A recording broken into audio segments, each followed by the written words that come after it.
20 ton की है। और अगर कोई बच्चा उस वक्त या कोई जानवर उस वक्त 5 किलो का है, एक जानवर बढ़ा है, जैसे हमने पृथ्वी को आज वेट किए मान लीजिए, तो वो एक ऐसा प्राणी है, ऐसा कोई जंतु है या मानव है जो 5 किलो का है, और 10 साल बाद वो व्यक्ति जो है वो 70 किलो का हो जाएगा, या इतना नहीं हो सकता, 10 साल बाद वो 20 किलो का हो सकता है, 25 किलो का हो सकता है। तो पृथ्वी का वेट 20 टन ही रहेगा। ऐसा क्यों हो सकता है? हमारा जो है जियोग्राफी, ये भूगोल टॉपिक है, और इसमें टॉपिक में पार्ट 3 के बारे में बात करेंगे। हमने पार्ट 1 अपलोड कर दिया, पार्ट 2, ये पार्ट 3 है, भाग 3 है। तो हमने ग्लोब के बारे में डिस्कस किया था कि ग्लोब क्या है, कैसे काम करता है, दिन रात कैसे होता है, ये सब हमने डिस्कस किया था। तो सबसे पहले अगर आप इस चैनल पे नए आए हैं तो जाइए फर्स्ट वीडियो देखिए, सब्सक्राइब के लिए नहीं कह रहा हूँ, सेकेंड वीडियो देखिए, फिर थर्ड वीडियो देखिए, आपके समझ में ऑटोमेटिक आ जाएगा। ज़्यादा बड़ी क्लासेस नहीं, सिर्फ 10 से 20 मिनट की होती हैं। तो चलिए अब हम बात करेंगे पार्ट 3 में कि पृथ्वी के ग्लोब का प्रतिनिधित्व। हमने बोला था जो पृथ्वी है, ये ग्लोब जो है पृथ्वी का प्रतिनिधित्व करता है। ग्लोब हमने बता दिया था क्या है, तो ग्लोब जो है पृथ्वी का प्रतिनिधित्व करता है। किस प्रकार करता है उसके बारे में बात करेंगे। तो ये बताइए पृथ्वी पर क्या है, पृथ्वी ग्लोब का प्रतिनिधित्व क्यों करता है? क्योंकि हम जब वैज्ञानिक अंतरिक्ष पे जाते हैं, ISS पर जाते हैं, इंटरनेशनल स्पेस स्टेशन पे जाते हैं, तो वहां से देखने में पृथ्वी गोलाकार लगभग दिखाई देती है। इसीलिए जो है ग्लोब पृथ्वी का प्रतिनिधित्व करता है। और उस पे जो है प्रतिनिधित्व किस प्रकार करता है, तो आप ये बताइए हमें पृथ्वी पर क्या देखने को मिलती है?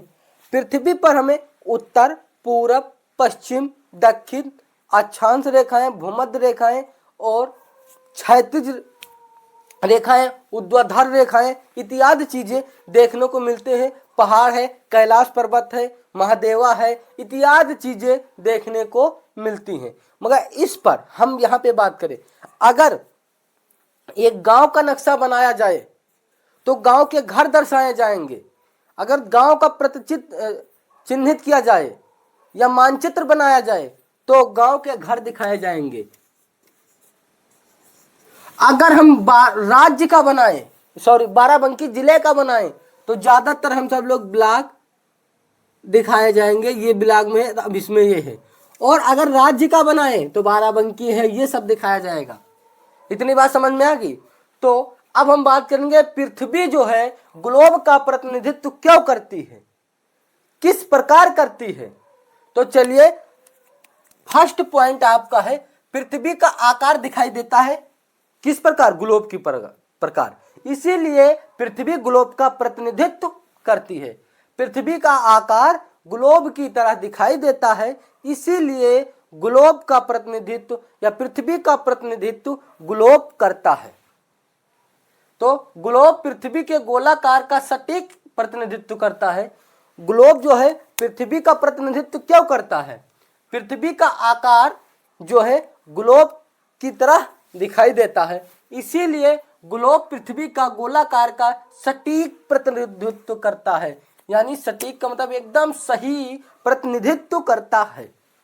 इतनी बात समझ में। दूसरा पॉइंट क्या दिया गया है, पृथ्वी यानी भूमि और जल का वितरण दिखाता है।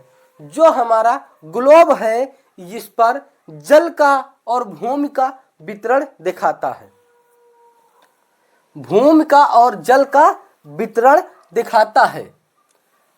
तो इसमें महाद्वीप, हमने भूमि के बारे में बात किया, महाद्वीप, महाद्वीप क्या होता है ये सब हमने बात किया था।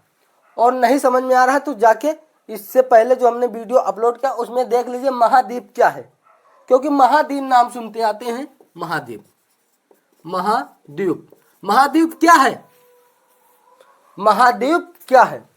और महासागर, भूमि का और जल का, महाद्वीप एक भूमि है और महासागर जहां जल होता है का सही से दिखाए जाते हैं, ग्लोब पर। ये सब चीजें सही से स्पष्ट क्लियर दिखाए जाते हैं ग्लोब पे। तीसरा क्या दिया गया है, अक्षांश रेखाएं और देशांत रेखाएं, क्षैतिज रेखाएं, ऊर्ध्वाधर रेखाएं। ऊर्ध्वाधर का मतलब होता है ठाड़ ठाड़, देहाती भाषा में हम आपको बताएं ठाड़ ठाड़। और क्षैतिज का मतलब होता है बेड़छा बेड़छा, पहुड़ा के। यानी जो है ऊर्ध्वाधर का मतलब खड़ी खड़ी और क्षैतिज का मतलब पहुड़ी पहुड़ी।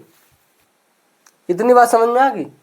ये रेखाएं क्या होती हैं, ऊर्ध्वाधर, ये होती हैं क्षैतिज। क्षैतिज को हम क्या बोलते हैं, पृथ्वी पर क्षैतिज रेखाओं को क्या बोलते हैं, अक्षांश रेखा, अक्षांश रेखा। और जो ऊर्ध्वाधर है इसे हम देशांत रेखा बोलते हैं, देशांत रेखा। देशांत रेखा का क्या काम है और अक्षांश रेखा का क्या काम है, हमने बताया था। अगर कोई व्यक्ति पृथ्वी के मध्य काट से विषुवत रेखा से अगर ऊपर जाता है तो उसकी दूरी क्लियर करने के लिए अक्षांश रेखा की जरूरत होती है। और दिशा क्लियर करने के लिए कि पूरब में है, पश्चिम में है, किसमें, देशांत रेखाएं जरूरी होती हैं। इतनी बात आपको समझ में आ गया। और इसके बारे में डिटेल हमने इससे पहले बात किया था, ये कैसे होती है, किस प्रकार पृथ्वी होता है। हमने ग्लोब का चित्र भी बना के दिखा दिया हूं। ठीक बेटा, चलिए।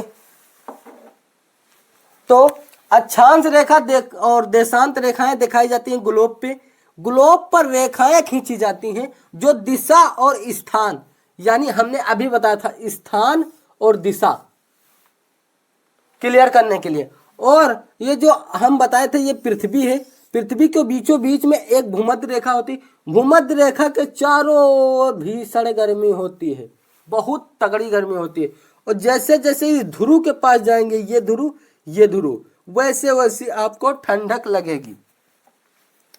इतनी बात समझ में आएगी। पृथ्वी घूम सकती है, इसीलिए दिन और रात होती है, हमने ये भी बताया था। क्या बोलते हैं सब लोग, जो है मानवतावाद केंद्र में है, इसलिए सब लोग कहते हैं पृथ्वी घूम सकती है। जब मानवतावाद केंद्र में नहीं था तो लोग ईश्वर पर भरोसा करते थे कि भगवान की महिमा है जो पृथ्वी घूम रही। तो अक्षांश रेखा और देशांत रेखा हमने बात कर लिया। अब हम बात करेंगे घूमने की क्षमता। पृथ्वी के अंदर घूमने की क्षमता होती है, क्योंकि ये आपको दिखाई नहीं देती है, ये घूमती है। अंतरिक्ष से देखा जाए तो ये घूमती है, ये दिखाई नहीं देती है। आप सब लोग यहाँ पे हैं, नहीं दिखाई देते हैं, समझिए। तो ग्लोब को घुमा कर पृथ्वी घूमने का प्रदर्शन किया जाता है। यानी ग्लोब घुमाओ तो समझ लो कि उसी प्रकार पृथ्वी घूमती है।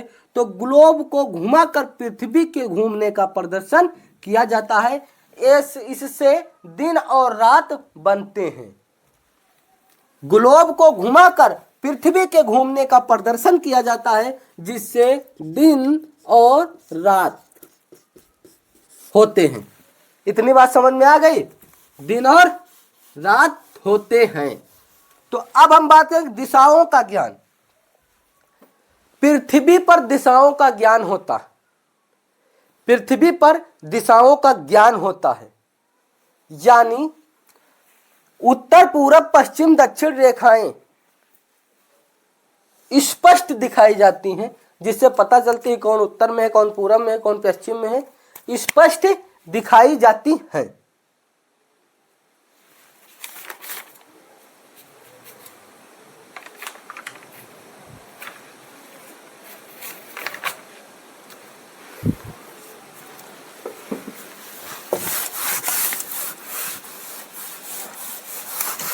तो भूगोल क्या है?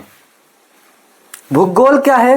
तो भूगोल, भू का अर्थ आप समझते हैं, भू का अर्थ समझते हैं भूमि, यानी पृथ्वी, यानी लैंड। लैंड माने भूमि, भूमि का अर्थ समझते हैं पृथ्वी, और गोल का मतलब यह लेखन ग्रीक शब्द से वर्णन किया गया है।